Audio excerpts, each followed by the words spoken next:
yourself to swallow all your diamonds and your rings and all your tiki shiny windy things.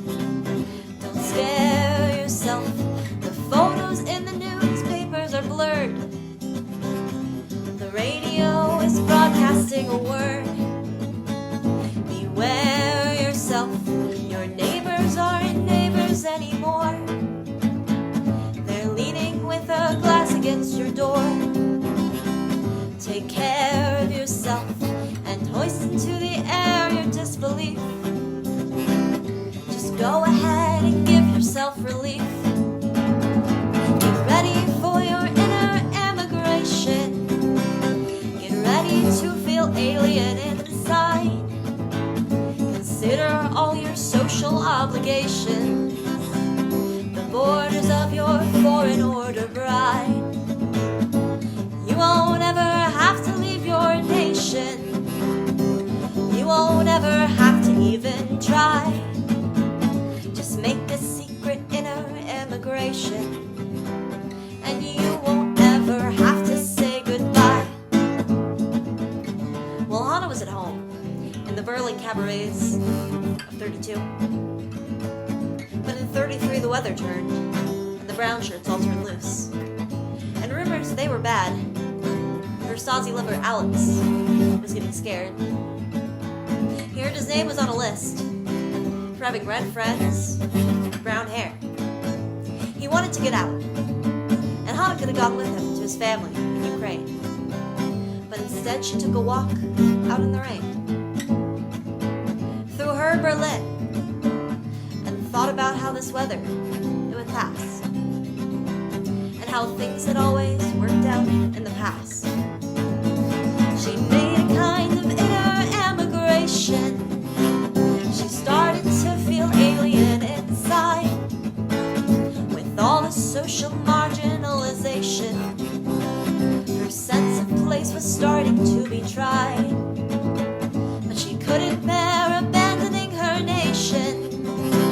She didn't want it all to pass her by. So people make their inner emigration, till one by one they have to say goodbye.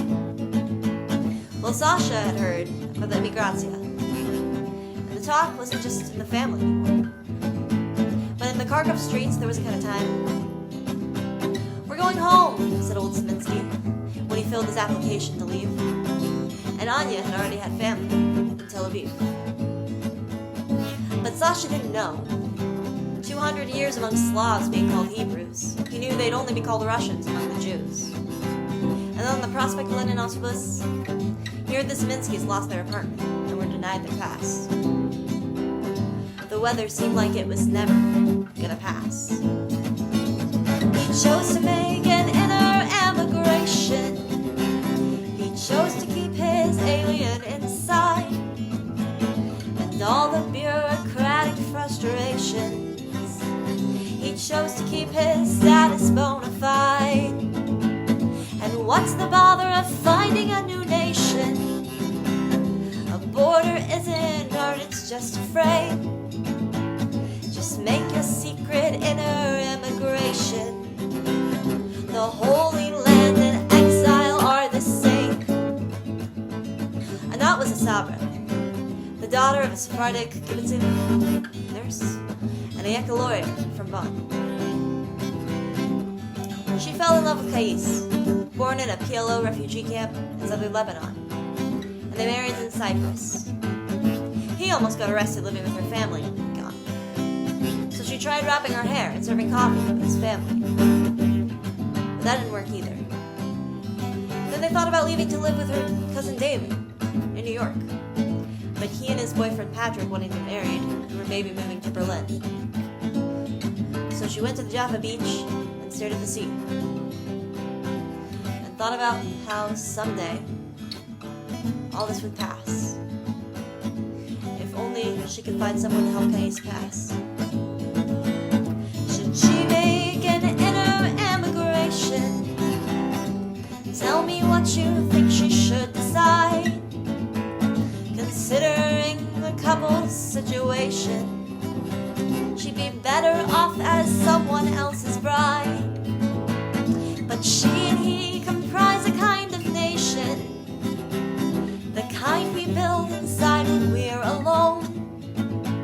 But if they just make inner emigrations, then they'll only have a home when they're at home. Compare yourself. What does all this have to do with you?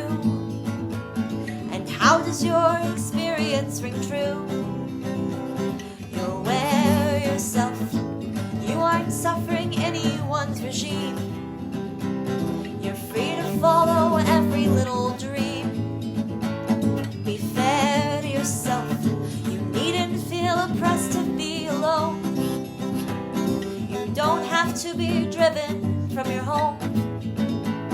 To spare yourself from feeling like a part of the control. With an internal